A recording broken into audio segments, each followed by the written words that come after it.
Necaxa, América, Guadalajara, fútbol inglés, personajes históricos en momentos diferentes.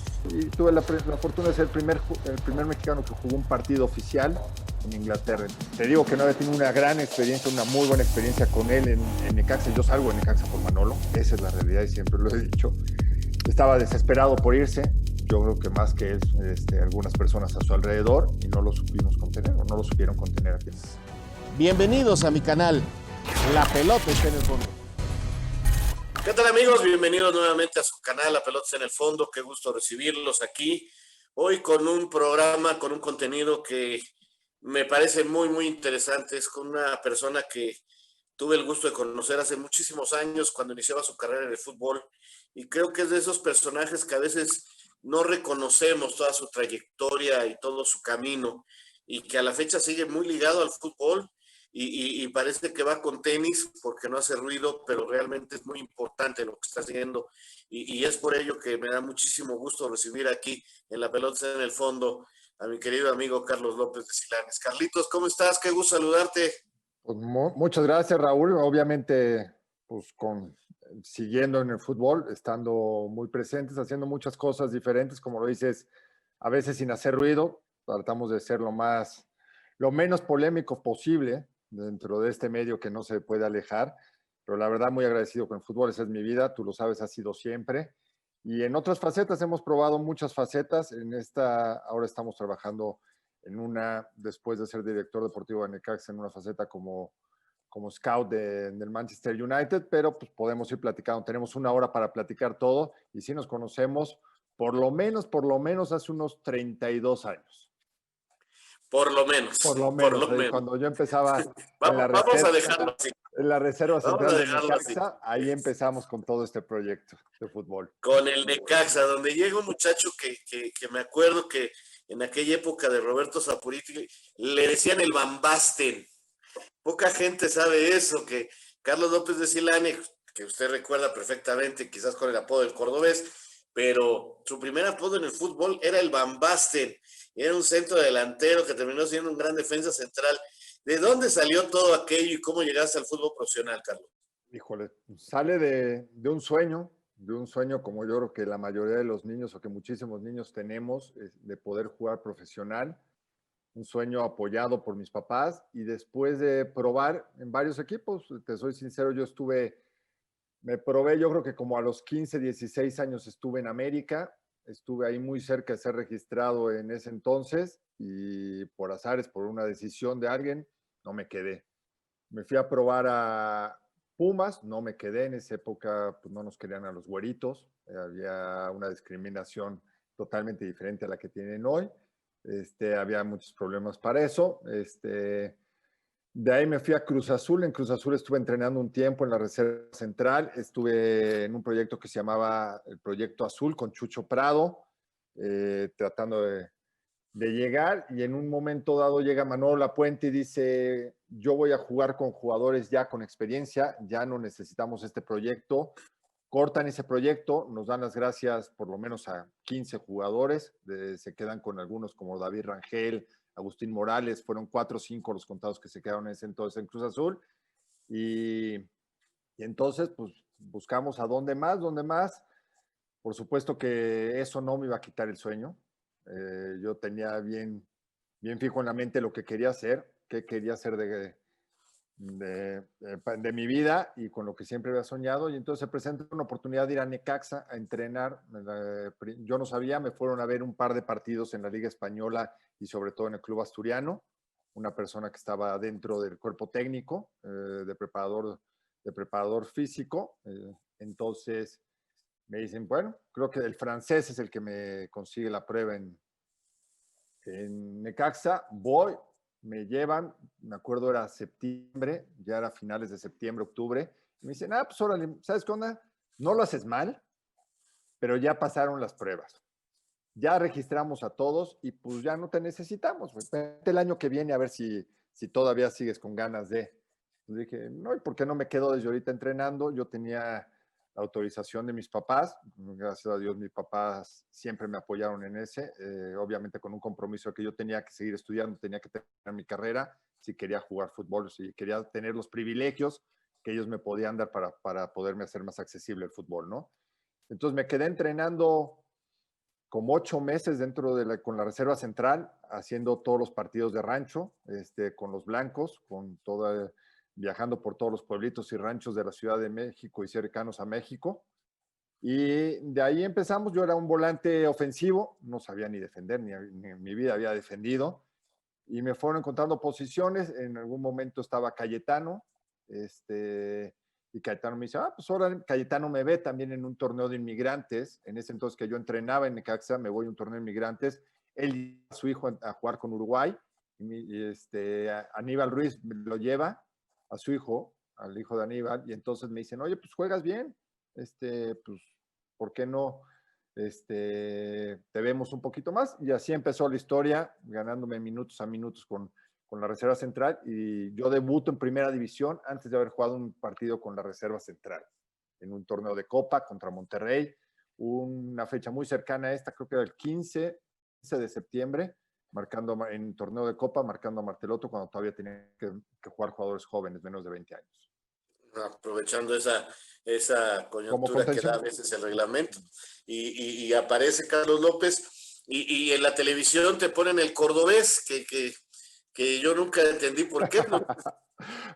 Un día me lo explicó el perro, porque mis papás son españoles, entonces un poquito, bueno, tienes ascendencia española. Él empieza a buscar como parecidos con algunas personajes relevantes, y él dice que me parezco al torero, al cordobés, que viene a España, que no sé qué. Entonces pues, le encuentra la similitud, me lo pone, y la verdad me gusta. Estoy agradecido con el perro. Creo que a la gente no le hizo feo, era de los mejorcitos que ponía en ese entonces. Sí, saliste afortunado.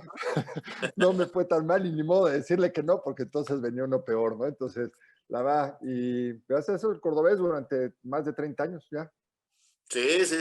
Y mucha gente piensa que te decían cordobés porque había un güerito hace muchos años que jugaba de defensa en el Necaxa, que era el cordobés García, güerito como tú, con copete, pero no tenía nada que ver. O sea, yo alguna vez pregunté al perro y me dijo, el cordobés García, sí, mano, sí.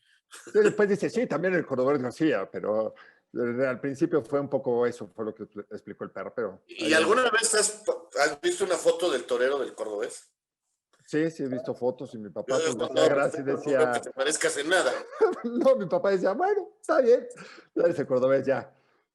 Vamos para... Tu papá, siendo español, sabía perfectamente quién era el cordobés, pero Manuel Benítez, un gran torero de aquella época de los 70. Mi papá era un gran fanático de los toros, entonces dice, bueno, está bien, vámonos por ahí. Está bien. Y entonces inicia una carrera ahí con el Necaxa, una carrera en un equipo triunfador, un equipo bravo, un equipo que no era sencillo adaptarse a ese equipo, con una época extraordinaria que vivieron, Carlos. Mira, no era sencillo adaptarse, no era sencillo tener la oportunidad de jugar, y no era sencillo sostenerse en un grupo como ese. Recuerdo, no nos iba tan bien ese torneo cuando yo empezó de titular. Yo había debutado en la Copa, te digo, había con Luján Manera, que es el que me da la posibilidad de jugar, que paz descanse el técnico argentino. Y te digo, la vida da muchas vueltas. En ese momento yo ya iba para el primer equipo, pero cambian de técnico, entonces el que llega, pues no me conocía, Roberto Saporita, entonces dice, pues yo no te quiero aquí. Tenemos ahí una discusión con Enrique Borja de si me iban a fichar o no, porque pues yo ya tenía que fichar en el primer equipo, ya no me podía quedar. Entonces firmé casi, te voy a decir que regalado, gratis, ganando nada más premios y para mi gasolina. Pero al final de cuentas yo lo único que quería era saber si podía jugar fútbol, si podía realmente realizar mi sueño de ser futbolista o no.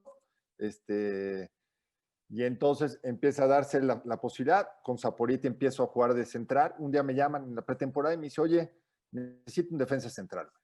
¿Has jugado de defensa central? Me volteé y le dije, no, pero pues ahorita le entro. Entonces le gustó en un entrenamiento en Toluca, regresé, empezamos a entrenar, me empezó a entrenar de central. A la jornada 12, más o menos la 12, el equipo no iba muy bien. Zaporita tenía las horas contadas. Regresaban varios de los centrales, entre ellos Efraín Barroso, Moacir, que habían estado lesionados, iban a regresar al cuadro titular.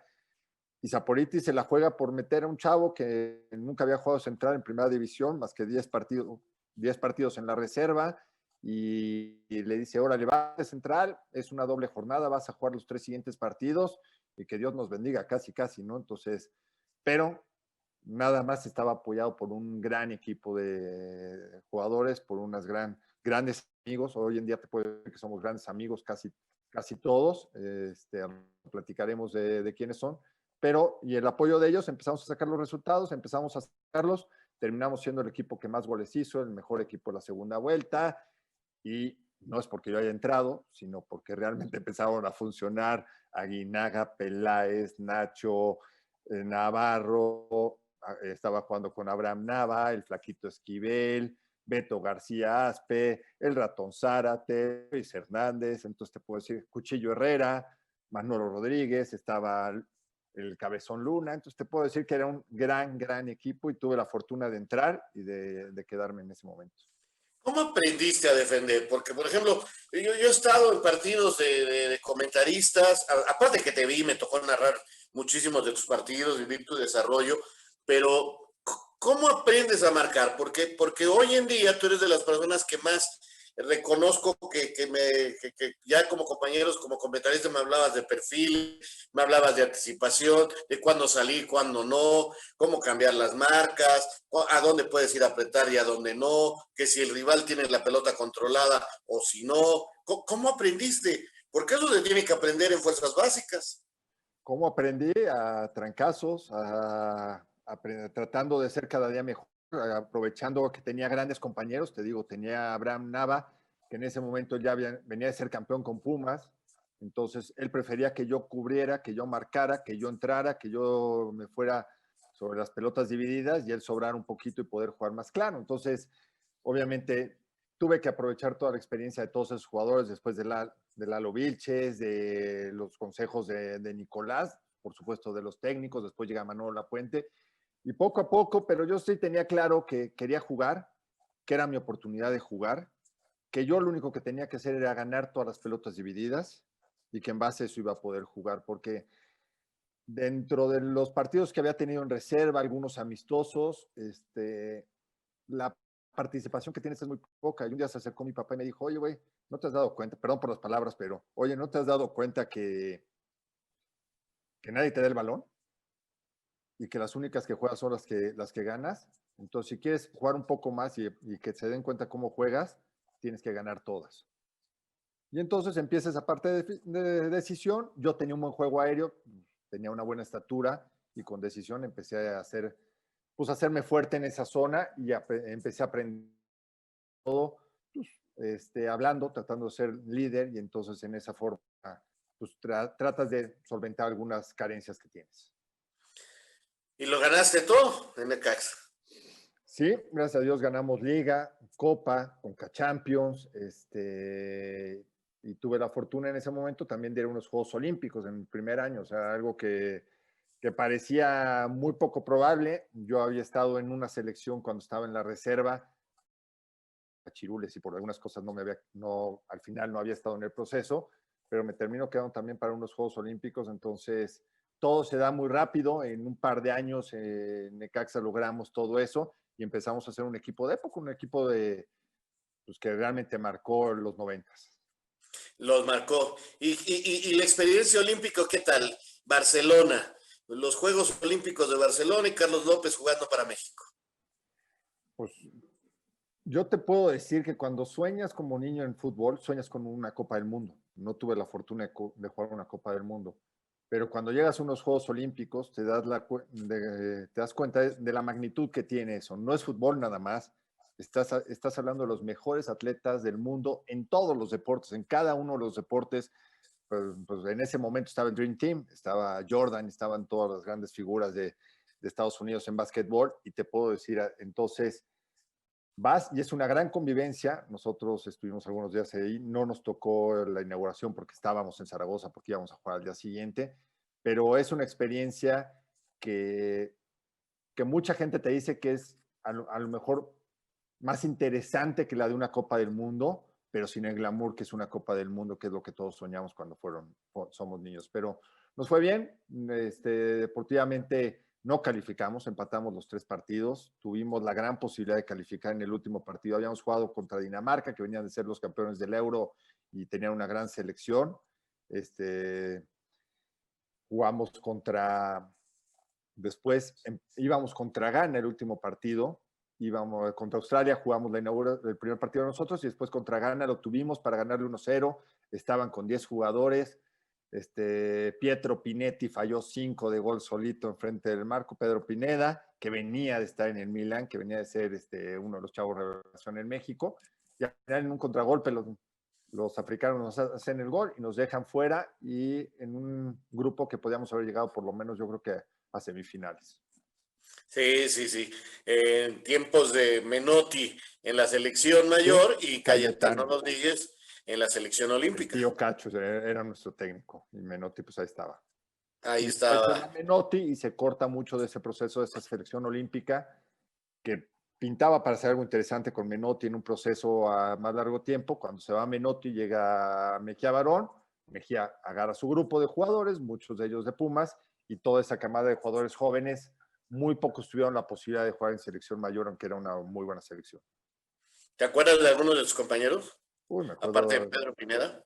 No, pero estaba Royan, estaba Pavés, estaba Pavés y Lemus, que estaban conmigo en la selección, estaba Vidrio, estaba Camilo Romero, estaba Cadena, estaba Joaquín Hernández de América, estaba en la media estaba David Rangel, estaba Agustín Morales, estaban, ¿qué más te puedo decir? En fin, era un grupo de jugadores bien interesantes. Todos habíamos debutado en primera división ya. Nacho Vázquez. Esa selección era la primera vez que México competía en los Juegos Olímpicos, fue una selección que ya habían debutado todos los jugadores en primera división. Que era un paso importante a lo que hoy vivimos y a lo que alguna vez ya alcanzamos a ganar ese torneo. Pero la carrera de Carlos López continúa y aparecen las Chivas Rayadas del Guadalajara. Sí, había perdido la titularidad de Necaxa, con Manolo no me había ido bien cuando llega Manolo Lapuente y le pido salir, se da la posibilidad de salir, yo en ese entonces me iba a Puebla, no me quisieron vender, todos conocemos lo que pasa en un draft, que de hecho antes ya no me habían dejado ir a Europa, yo ya tenía las posibilidades de ir a jugar a Europa, no me habían dejado ir porque luego te explico cuando lleguemos a lo de Europa, por todo lo que habíamos pasado, pero se da la posibilidad de irme prestado a Chivas, y adelante. En ese momento, Turrubiates iba a la América y necesitaban un central que jugara con Manuel Vidrio. Ahí entonces se abre el espacio, llego y al final terminan regresando a Turrubiates porque alega América, no lo quería el técnico de América, esa es la realidad, y alegan que tenía una lesión en la rodilla, con la cual había jugado muchos años, pero lo regresan, entonces hay poca participación en Chivas. Llegué a jugar algunos minutos, bueno, la semifinal de Copa contra el Atlas, que fue aquí en el Estadio Azteca, algunos partidos, pero no fue la mejor versión de Carlos López, tuve pocos minutos. Pero es una experiencia importante porque Chivas es un equipo diferente. Chivas es uno de los dos grandes, yo te puedo decir, América y Chivas son dos cosas diferentes, pero siguen siendo los dos equipos más importantes. Vives diferentes las dos cosas porque después lo viví con América en otra etapa, pero sí te puedo decir que además tuve la fortuna de estar Osvaldo Ardiles fue mi técnico, un tipazo, una gran persona. Después llegó Leo Benhacker, entonces te puedo decir que aprendimos ahí algunas cosas con ellos. Algunas cosas. ¿Y después qué siguió? Después me voy a Celaya, medio torneo, me dice, llega el Tuca Ferretti, me dicen que yo ya no estoy en planes para quedarme, pero yo ya estaba vendido hacía 3 meses a Celaya. La realidad es que ya me habían vendido, en lugar de a Puebla, como yo había querido, me habían vendido a Celaya, en la época de Emilio Butragueño, el torneo que yo llega Michel, venían de ser subcampeones ese Celaya, de haber perdido la final contra Necaxa, entonces regresa Hugo a México con nosotros, entonces te puedo decir que fue una gran experiencia jugar con futbolistas, 3 futbolistas de los mejores de todos los tiempos y a nivel mundial, entonces, si no te puedo decir de España, del Real Madrid. O sea, es lo que te iba a decir. O sea, si empezamos a ver cómo se fue rodeando tu carrera, vamos a encontrar personajes históricos realmente, Carlos, muy, muy Sí, importantes. sí, vamos encontrando esos jugadores y jugadores sumamente importantes a nivel internacional, a nivel mundial, a nivel mexicano. Entonces te puedo decir que tuve la fortuna, todavía mantengo el contacto. Cuando estuvo Michel aquí, lo fui a ver, platicamos, lo había ido a ver cuando él debuta en el Getafe. Estaba yo en España en ese momento y llego, me le presento en el entrenamiento y le digo, te vengo a visitar y a desearte suerte. Me dice, ¿qué haces aquí? Pues estaba estudiando para la maestría del Real Madrid y me quedé un tiempo viéndolo a él entrenar. Con Emilio seguimos en contacto. Emilio creo que es una de las personas más finas que hay en este momento. Y Hugo, pues el mejor centro delantero que ha habido en México, a lo mejor el mejor jugador mexicano de la historia. Sin duda. ¿Y después de Celaya vino Europa o todavía otro? No, después de Celayan, fuimos a dar unos tumbos por Liga de Ascenso. Allí estuvimos en Irapuato, cuando pertenecía al Atlante, con Lalo Regis. En ese momento me dan chance de irme a probar. Yo consigo una prueba en Escocia. Me voy a entrenar a Escocia 20 días, pero cuando se termina la prueba en Escocia me dicen que tengo que regresar porque empezaba la liguilla. Yo era el capitán de Irapuato y entonces me regreso y me vuelvo a quedar con la espinita de ir. ¿Por qué me quedaba con la espinita? Cuando yo, te digo, cuando debuto y voy a los Juegos Olímpicos, me vienen a buscar de Suiza con la posibilidad de ir a jugar de Suiza. Yo tengo pasaporte comunitario, como lo habíamos explicado antes, entonces no ocupaba una plaza de extranjero.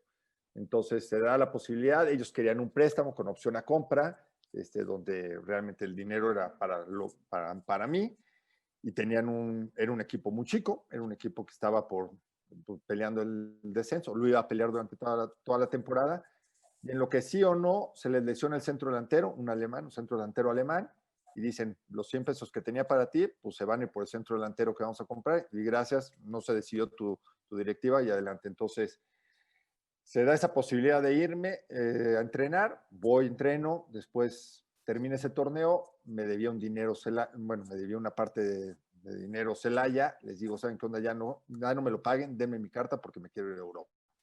Ya iba grande, ya tenía 30 años, 29 años, 30. Me voy, me pruebo en un par de equipos y me quedo en el Wycombe Wanderers de segunda división, que acaba de conseguir el ascenso con un partido en Wembley a la segunda, a la Championship. Entonces me dicen, ¿te late? Pues va. Entonces me voy a Inglaterra a jugar. Obviamente no es tan fácil como todo el mundo cree. Primero, tener la posibilidad de quedarte, porque ellos son demasiado cerrados para sus jugadores.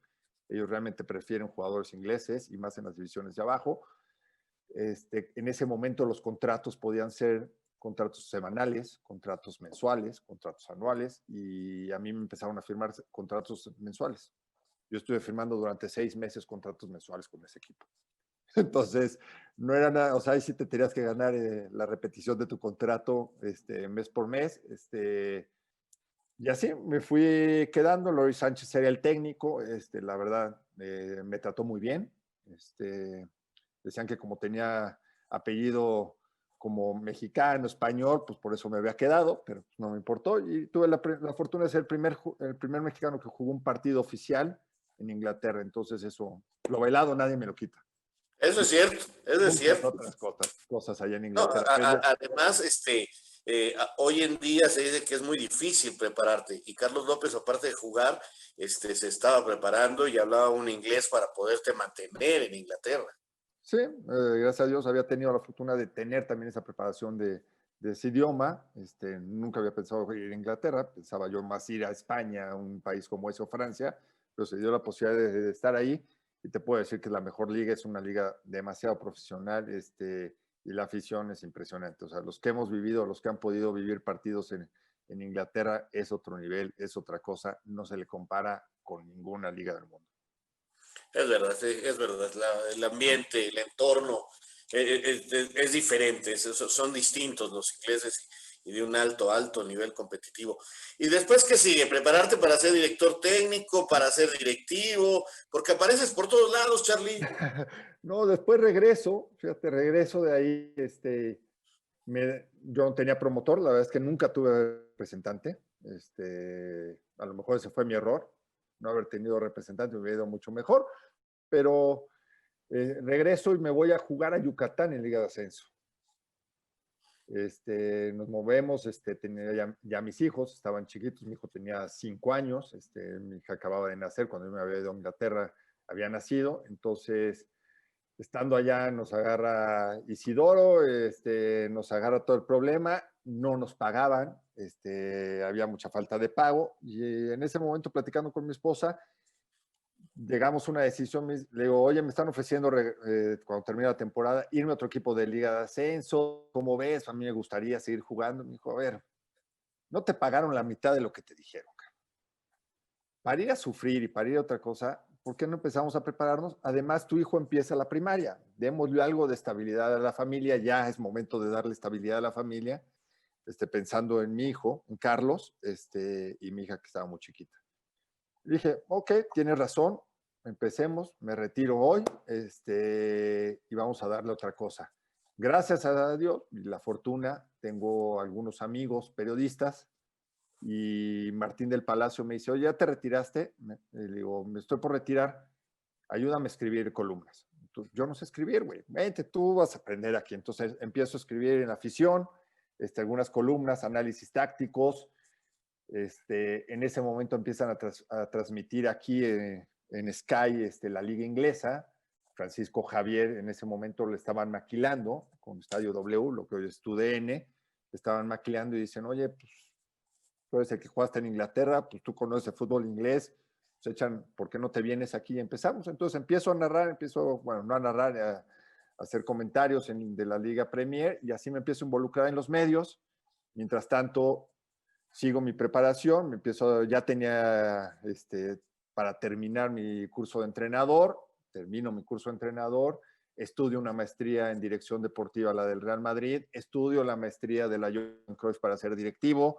Entonces yo sabía que tarde o temprano iban a llegar las oportunidades y hay que estar preparado para tomarlas en ese momento. Y llegó a América. Llegó a América, tuve la fortuna, me hablan, las cosas de la vida, me habla Pérez Gavilán, me dice, oye, quiero que nos entrevistemos, sé que estás buscando trabajo, vente para acá, vamos a ver en qué te podemos meter o qué es lo que quieres hacer. Yo quería ser entrenador, yo quería estar en la cancha, y en ese momento estaba Manolo con ellos, y Manolo dice, ok, Manolo, la verdad, te digo que no había tenido una gran experiencia, una muy buena experiencia con él en Necaxa, yo salgo de Necaxa por Manolo, esa es la realidad y siempre lo he dicho, y llego a la América por el palomazo de Manolo, ¿no? Entonces, y después empezamos una gran relación, es un gran tipo, es un tipo al que le tienes que aprender muchísimo y al cual le aprendí mucho. Entonces, se les va, Chepo de la Torre estaba en un proyecto, ahí estaba como auxiliar, se va a Chivas, Chepo, deja ese espacio en América y viene Almaguer y vengo yo. O sea, nos pagaron la mitad a cada uno de lo que ganaba el Chepo, pero tenían 2 opciones, ¿no? Entonces, pero estaba la posibilidad de empezar a aprender, empezamos ahí con un proyecto en América y fuimos creciendo en América, me fui de auxiliar a Zacatepec con Jaime Ordiales, después me fui como coordinador deportivo, de coordinador de visorías con Jaime, con John y con Michelle Bauer en esa época, después sale Jaime, sale John, sale Ricardo, entra Ricardo, me quedo con Ricardo, ahí empezamos a hacer un poco como coordinador deportivo entre él y José Luis Arce, que estaba en Fuerzas Básicas, estaba yo apoyándolos en algunas cosas, con la fortuna de ganar ese título contra Cruz Azul en los últimos minutos, en los penales y con la Jun. Y después pues, salí de América, pero fueron muchos años en América con diferentes directivos, aprendiendo y poniendo pues, un granito. Recapitulemos. Necaxa, América, Guadalajara, fútbol inglés, personajes históricos, momentos diferentes. ¿No has pensado escribir un libro? Me gustaría, pero no creo que a nadie le interese lo que pueda decirles yo en un libro. No, ¿cómo no? La manera en que nos has platicado ahorita es muy interesante porque hablas de la formación del futbolista, de los contratos, de cómo se vive realmente el fútbol. El mundo, mucha gente me lo ha dicho, no, es que es bien fácil. Y si tienes una palanca, juegas. Y si tienes una palanca, trabajas. Mira. Yo quisiera que me hubiera tocado desde fútbol, porque yo conozco otro, y escuchándote, te lo van a creer a ti más que a mí. Esto no es así de fácil. No, no es nada fácil. Yo nunca tuve una palanca. Te digo, me corrieron de 3 equipos. Yo lo que te puedo decir es que si tú sueñas algo, si algo lo deseas con todo tu corazón y tu ser, tarde o temprano te tiene que llegar esa posibilidad. Y puede pasar 1, 2 oportunidades. Si tú sabes que eso es lo que quieres, te preparas para estar en el momento justo y aprovechar esa oportunidad, la suerte te va a llegar, la suerte, llámalo suerte, llámalo destino, llámalo como quieras, te lo va a poner y nada más quedará en tus manos hacerlo. Entonces, yo no tuve ninguna palanca y te puedo decir que hoy en día los chavos que juegan en primera división es porque son muy buenos jugadores. Hoy en día ser hijo de un futbolista, ser un recomendado, te puede ayudar para abrirte las puertas y que te vean jugar, pero después siempre juega en tu contra. Por eso en México no tenemos casi nadie que sea hijo de un jugador, porque les han cerrado las puertas a casi todos. Se las cerramos los aficionados, se las cerramos los periodistas y se las cerramos también los técnicos, ¿eh? Entonces, y yo te lo puedo decir porque yo lo viví con mi chavo, yo lo viví con muchos otros hijos de jugadores, porque también sé el proceso de llevar jugadores jóvenes a los clubes. Nosotros llevamos en ese entonces América, tomamos una decisión, cuando estaba Manolo Lapuente, tomó una gran decisión con Raúl, y de eso aprendes, cómo tomar una gran decisión de un jugador importante, y hay que ver a Raúl dónde está. Tuvimos a Diego Reyes. Nosotros, en el proceso, cuando llega Lainez, nos lo llevan a mí y a José Luis Arce. Tenemos que tratar con los papás, que no son nada fáciles, no solo los de Lainez, los de todos los jugadores y los de todos los niños, porque creen que su hijo es el próximo Maradona, todos, y entonces hay que tratar con ellos, hay que manejarlos. Y nosotros dejamos que Lainez estuviera en América, nosotros empezamos con Lainez en la carrera y después lo siguió muy atinadamente Alfredo Tena y su grupo de trabajo. Entonces te puedo decir que sí, pues reconozco y sé por dónde va todo el camino del fútbol. Y todo este camino te lleva a ser un empleado actualmente del Manchester United. O sea, ¿quién no quisiera trabajar en el Manchester? Mira, me lleva primero, cuando salgo de América, regreso a la televisión. O sea, idas y vueltas a la televisión he tenido, gracias a, pues yo creo que a la gente que ha confiado en mí, a ser un agradecido con ellos. Yo cada vez que me he ido, me siento en la oficina de mis jefes, de Francisco, de John o del que tuviera que ver en ese momento en Televisa o en TDN, en La Bomba, y decirles, mira, esto es lo que tengo, me están ofreciendo esto, creo que es una gran posibilidad, ¿me das chance de ir o no me das chance de ir? Y gracias a Dios me han dicho, vete, y cuando regreso después de 5 años o 6 meses, como pasó con Necaxa, he tenido las puertas abiertas en Televisa y en TUDN, entonces te puedo decir que estoy agradecido con todos ellos. Pero después de eso paso un periodo transmitiendo y me sale la posibilidad de ir a Necaxa. Necaxa, un equipo que como director deportivo, me entrevisté aquí con unas personas, me dijeron, oye, hay la posibilidad, pero déjanos ver, es que pues, acabamos de ascender y son, ok, no te preocupes.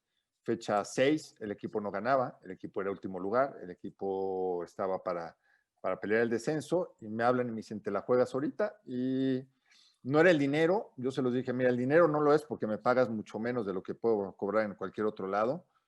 Lo que es un reto personal y a mí lo que me ha ido moviendo en este mundo son los retos personales. Y entonces digo, te voy a demostrar lo que puedo hacer con Necaxa y lo que podemos hacer en Necaxa, un equipo al que yo quiero, al que siempre fui aficionado desde niño.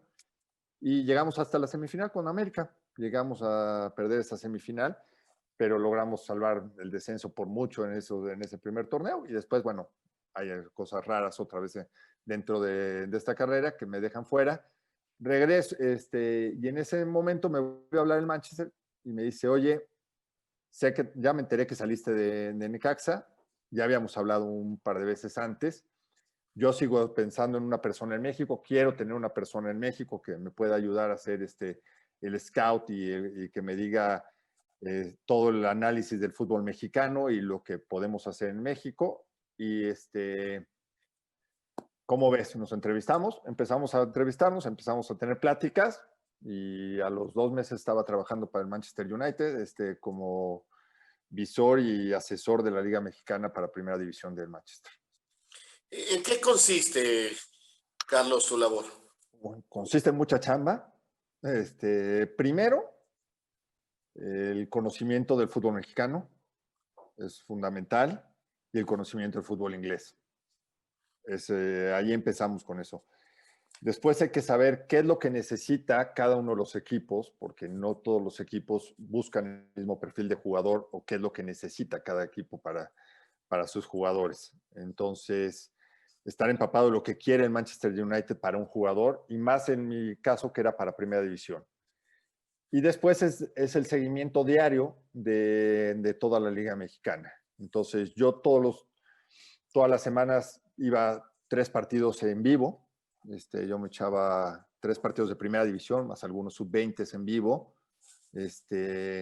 Como dices, a mí no me gustaba que me vieran. Muchas veces ellos mandan la carta para que te dejen entrar en algunos estadios, en algunos lugares donde es complicado los boletos, pero en otros yo pagaba, en otros yo entraba, en otros hablaba con mis cuates directivos o mis amigos entrenadores. Oye, ¿sabes cuándo voy a ir? Pues vente para acá, güey, toma, pásale acá.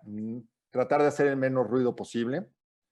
Y entonces es analizar, ver a todos los partidos de la Liga Mexicana, ver a todos los jugadores, calificar a todos los jugadores partido tras partido, para tener una imagen, y después ver qué jugadores pueden ser susceptibles para darles un seguimiento, no solo para el Manchester, sino para que ellos tengan, vamos a decir, para que ellos lo tengan ahí guardadito, sepan lo que hay en México, qué jugadores hay y por qué hay, ¿no? Entonces, la primera es, bueno, sí.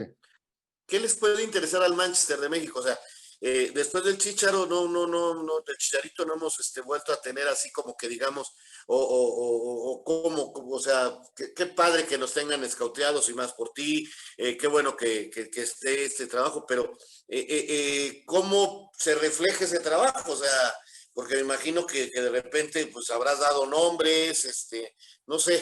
Yo te digo, la primera pregunta que me hacen es, antes de firmarme, yo creo que fue mi examen, dame un nombre que te llevarías en este momento, el mejor jugador de la liga y que pueda encajar en el fútbol europeo o a alto nivel o pueda venir a Inglaterra para nuestro equipo.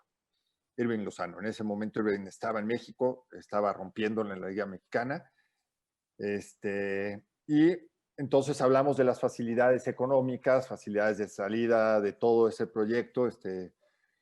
Y entonces, bueno, pues les agradó algunas cosas. Entonces Irving era una posibilidad, no lo tenían tan seguro que fuera un jugador que fuera a explotar teniéndolo ellos, porque tampoco pensaban que pudiera tener muchos minutos, sobre todo en el primer torneo. Y ellos deciden esperar, dicen, vamos a seguirlo.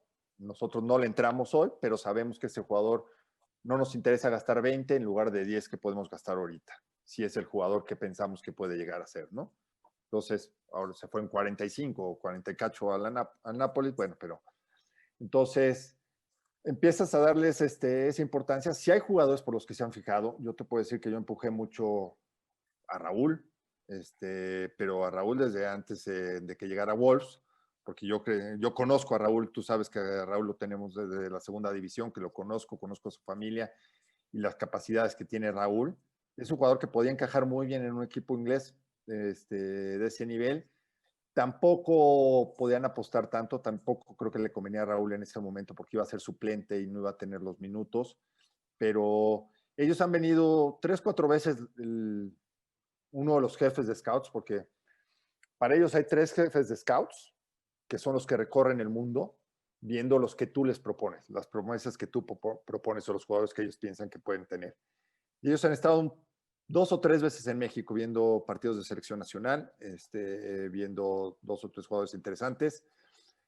Yo te puedo decir que el año pasado, no hace 2 años, cuando fue la eliminatoria sub-20, yo viajo a las eliminatorias, mundiales, todo, estuvimos en Estados Unidos viendo en la academia en donde fue a Lainez. Vino mi jefe, directo, no vino uno de los head scouts, sino vino mi jefe a ver a Lainez y a ver un par de jugadores más mexicanos, jóvenes, con talento, que podíamos estar pensando. Entonces, no era momento para ello porque era Mourinho el técnico.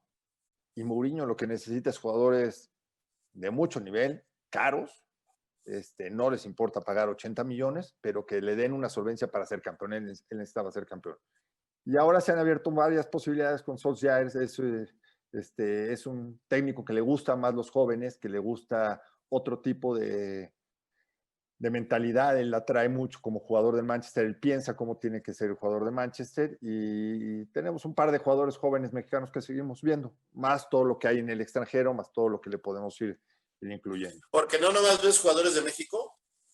No, yo veo jugadores de México, veo algunos jugadores de la Liga Americana y Canadiense. De hecho, en algún momento estuvimos a punto de llevarnos a Davis, el jugador hoy del Bayern. Yo lo estuve viendo cuando vino a jugar con Toronto la semifinal o cuartos de final contra Tigres. Estuve en el Volcán y estuve también en Canadá viéndolo, pasando unos reportes. Entonces era una de las posibilidades. Se terminó yendo al Bayern porque a él le aseguraban más minutos que en el Manchester United y le daban la posibilidad de tener minutos en Champions. Entonces creo que al final de cuentas para él fue una buena decisión. No sabemos lo que hubiera pasado en el Manchester. Y sudamericanos empezamos a ver qué pasa. De repente hacemos ejercicios. A ver, veme esta semana de la Liga Argentina y dime qué jugadores te gustaron. Y ahora con esto de la pandemia, en el momento que se suspendió el fútbol, encontramos una buena fórmula nos mandaron, eran 25 o 30 jugadores, entre 25 y 30 jugadores jóvenes de todas partes del mundo, para que analizáramos. Entonces terminamos viendo 5 o 6 partidos de cada uno de los jugadores, para mandar un reporte de esos jugadores talentos. Había jugadores entre 16 años, el más joven tenía 16 años, y 20, 21 años. Entonces vimos esos 30 talentos. Obviamente ellos tenían otros 8 o 10 que eran los top, que no te los van a decir o que no te los van escondiendo ahí más o menos y te los van dejando ir poco a poco. Entonces terminamos viendo de todas las ligas, y además de ver pues también toda la liga inglesa, que es donde tienes que comparar y echarle la imaginación. ¿Cómo verías a este jugador? ¿Qué tal le iría a este jugador en esta posición y jugando en este equipo? ¿Y qué tan seguido vas a Inglaterra? Una vez al año tenemos una junta nos echamos 5 días allá, no solo viendo entrenamientos, viendo cómo tenemos que estructurar nuestros reportes, porque tenemos que hacer reportes, todas las semanas reportamos a los jugadores más interesantes de la liga, y también la convivencia con los demás scouts. Somos 30 scouts en el mundo para el primer equipo del Manchester United, más otros 10 o 12 que hay para academias abajo de 18 años. ¿Ahí te vas a quedar o el gusanito de dirigir o de volver a ser director deportivo de un equipo en México te está llamando? Mira, siempre te llama eso. Esto está muy padre, esto te mantiene vigente. He aprendido mucho, he aprendido a ver cualidades en futbolistas que no pensaba que tenían o que no alcanzaba a ver. Es lo que hay que estar abierto para ir aprendiendo. Donde ponen mucho énfasis los ingleses en ciertas cosas para su talento joven o para sus jugadores. Pero tarde o temprano yo creo que voy a dejar esto, tarde o temprano creo que voy a dirigir o voy a ser otra vez director o presidente deportivo. Van 2 veces que estoy a nada de ser de Cruz Azul. Estuve antes de ser en la pelea con Ricardo, ahí estuvimos muy cerca. Y después cuando llega Jaime, también estuve a nada. Todo el mundo decía que ya me iban a presentar, estuvimos muy cerca de eso. Pero te digo, si no era para ti, pues ni modo. Y decidieron bien. Yo te puedo decir que Cruz Azul en ese momento, cuando habíamos 3 candidatos y uno era Ricardo Peláez, otro era yo. Se fueron por la experiencia de Ricardo y con toda la razón, porque Ricardo venía de hacer un gran trabajo con Selección Nacional de América. Yo había trabajado con Ricardo, entonces, y ahora con Jaime, pues te puedo decir que Jaime es un gran tipo, es un tipo que sabe muchísimo de fútbol, una gran persona, un gran amigo y que gracias a Dios le está yendo bien en Cruz Azul. Entonces, las decisiones las han tomado y creo que les ha ido bien a mis amigos. Pues mira, yo espero verte pronto ya en otro puesto. Pero también espero que por ahí de repente me diga Raúl, atención con tal jugador porque en poco tiempo lo vas a ver en el fútbol europeo. Pues podemos platicar de algunos jugadores. En México hay algunos, o sea, digo, nosotros estuvimos viendo lo de Pizzuto, lástima de Pizzuto en el momento que nosotros íbamos a verlo más en serio, estábamos viéndolo mucho más en serio, vino la lesión y eso a los equipos importantes los para mucho, ¿no? No quieren hacer una inversión grande, una inversión importante en un jugador si no va a quedar o cómo va a quedar, pero Pizzuto se puede decir que le va a ir muy bien ahorita en el fútbol europeo, es un jugador con talento, un jugador interesante. Lainez tiene que seguir aprendiendo, Lainez es un jugador que yo no sé si era su momento para irse. La propuesta nosotros, yo llegué a hablar con su representante y propusimos ciertos escenarios para Lainez y el primer escenario era, nosotros lo teníamos que comprar y se lo prometíamos dejar a América por lo menos unos 6 meses y llevárnoslos después del Mundial Sub-20. ¿Por qué? Porque él iba a ser un mejor jugador, iba a adquirir la confianza de jugando en México, aprendiendo de Miguel y en una liga que él conocía, que venían de cosas importantes. Su crecimiento se iba a seguir para arriba. Segundo, iba a estar en las convocatorias para una Copa del Mundo a nivel juvenil y iba a llegar a un Mundial Juvenil con mucho más partidos, con muchos más minutos y con un conocimiento mejor con el técnico y sus jugadores, que eso es lo que a México nos ha ayudado en todos estos mundiales infantiles y juveniles. Y después iba a tener la posibilidad de medirse ya en una pretemporada después de venir de un mundial, que le hubieran ido bien las cosas, esperábamos que le fueran bien, poder llegar como seleccionado nacional mundialista a un equipo importante. Entonces, esos eran los escenarios y si no, después prestarlo a otro equipo en Europa. Pero bueno, estaba desesperado por irse. Yo creo que más que él, algunas personas a su alrededor y no lo supimos contener o no lo supieron contener aquí en México. Qué lástima, pero yo sé que en poco tiempo nos vas a dar alguna buena noticia en cualquier manera. Carlitos, pues ha sido un placer. Prácticamente es una hora de charlar contigo, de agradecerte este tiempo, porque, repito, creo que hay personajes y hay historias que se deben de conocer de nuestro fútbol, donde no todo es malo, donde no todo es como a veces lo queremos pintar los medios. Todo tiene sus lados buenos y sus lados malos, todos tienen sus bonito y feo, nada más hay que encontrarle el modo, hay que saberle y hay que soñar. Yo sigo pensando que hay que soñar, hay que ser un agradecido con la vida y con las oportunidades que te da y aprovecharlas en ese momento. Charlie, muchas gracias, mucha suerte y nos encontramos en cualquier momento. No, nos debemos una comida, esas no se olvidan, como las que pasamos muchos tiempos cuando estábamos en América, ¿no? Tuvimos muchas pláticas y muchas cosas muy interesantes. Claro, muchas cosas. Yo debo de aceptar que todos los días se aprende algo y esa etapa fue muy bonita porque estuve muy cerca, aprendiendo cosas y muy interesante siempre. Y uno nunca se debe de cerrar a aprender. Parece mentira, pero todos los días se puede aprender algo nuevo. Y nosotros aprendemos de ustedes. Nosotros tenemos que aprender de ustedes también. Pues muchas gracias. Charlie, gracias. Cuídate mucho, por favor. Cuídate, Raúl. La pelota está en el fondo. Eso. Gracias. La pelota está en el fondo.